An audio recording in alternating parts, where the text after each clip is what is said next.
The inaugural Africa Climate Summit that wrapped up on Wednesday in Kenya adopted the Nairobi Declaration. The declaration is a highlight of the mother continent's need to address the climate crisis.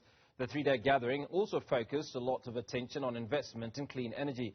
For more on this conversation, we're joined by Deborah Ssempasa, the country manager for Giertsen Energy Solutions Africa Limited. Deborah, appreciate your time this evening. Now, the Africa Climate Summit recently concluded with a strong call for global action on climate change. Can you share your perspective on the significance of this summit for Africa and obviously its role in addressing climate changes on the continent? I believe that finally the African voice was heard. I mean, we screamed from all the speakers, even the attendants. It was a really good summit to highlight that we Africans, we are the ones that are actually facing the hardest blunt of climate change, although we contribute least to it. So it was really, really good. And in terms, of course, I am in renewable energy, so I was really happy to see the efforts that are really going to be put and also the money that's going to be allocated for this. We need a lot of funds in order for us to do good and also to transit to now to being more of using clean energy. Now, Deborah, you speak about funding, a huge amount of funding required. Now, the declaration from the summit emphasized the need for a new financing architecture, debt restructuring, and relief tailored to Africa's climate needs. How do you see these financial mechanisms supporting climate adaptation and resilience efforts in Africa, based on the fact that much money has been promised but very little received by the African continent?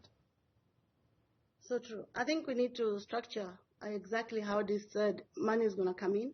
Yeah, I believe even there's been a lot of efforts before and talking about huge numbers, like in billions, but especially for us that are working in renewable energy, we really don't see it because, of course, for a private client, if you're living in a home, you need the initial capital in order to invest in it. And if you don't have the money, you need to borrow money. And of course, as you know, as we borrow money at a higher interest rate than what you would have done if you're in Europe. So a lot of things have to be done. We need to structure how the fundings are going to trickle down to the end user of the systems that are going to be. Because if you can't look at the smaller users and also the larger, like manufacturers, how they're going to be supported in order to now transition to clean energy. Of course, I speak mainly about solar because that's where I am. We need... It won't work. It will be big words without action. So I think together we have to look at how is this going to be done. I believe the government has to subsidize, especially for home users, a lot of, especially the initial capital. I also believe if you're in manufacturing, you should be supported in order to now transition into, cleaner energy and so forth. So yes, there's a lot of work to be done. We have to sit together as, players in this field and look at how this is going to be done. I think not just governments, but also private sector has to be part of it. And of course, the element of humanitarian, where NGOs and UN is there to look at how this is going to be done. And we can't wait. We can't wait like another summit to start doing this. So the work has to start, I'll say tomorrow, so that we can actually utilize all this energy that was in the summit and words become action instead of just now what's on paper and what's being said instead.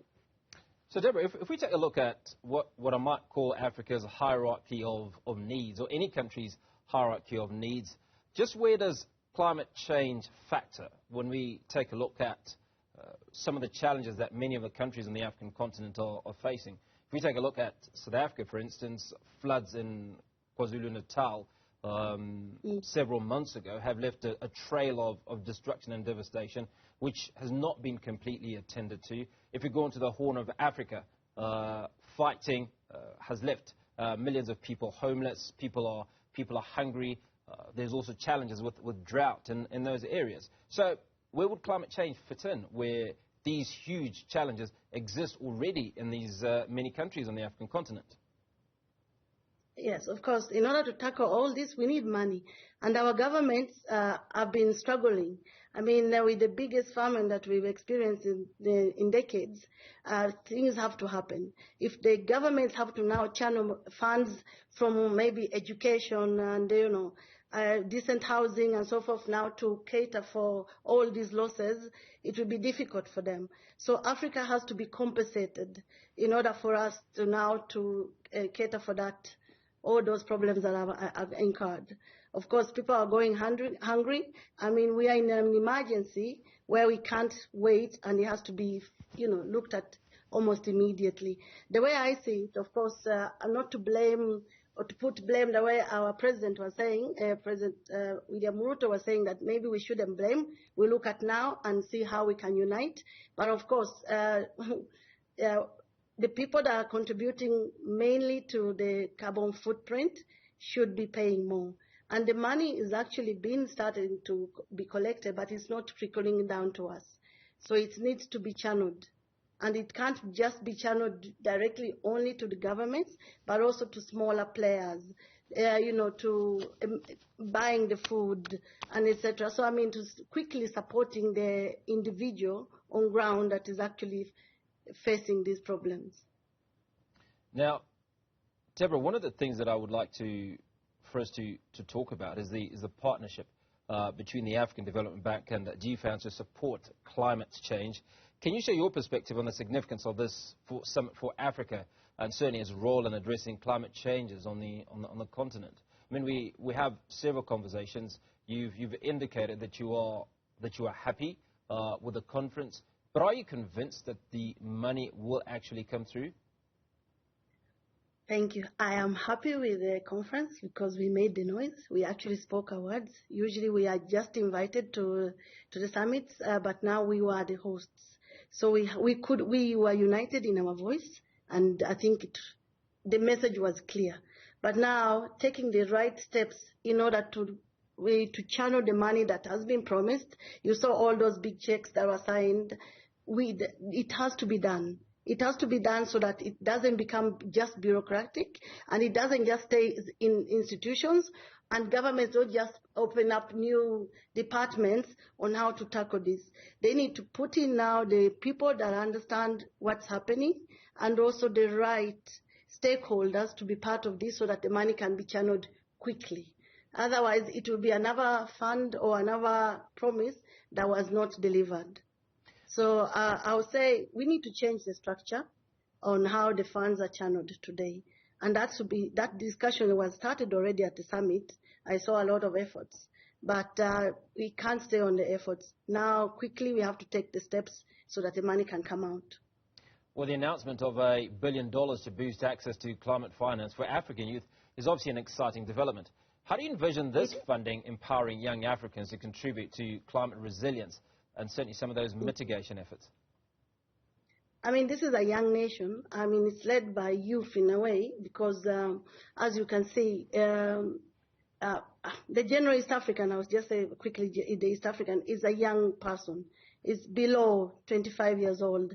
These guys are already educated now.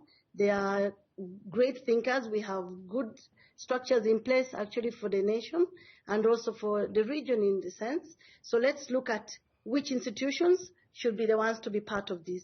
And I mean, as I say, let's join hands, private sector, government, and also the institutions that are there. Also, I mean, we have to always invite in the NGOs because they know how they've been channeling money before.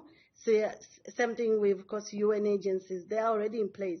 So let's look at how we can do this so that it doesn't stop by just these beautiful checks that we also, so we can actually see the money being put in direct accounts. Maybe even inviting local banks into this so that maybe we quickly put up something that can work. But of course, I don't have all the answers. I know that we need to join hands. We need to look at what else to do.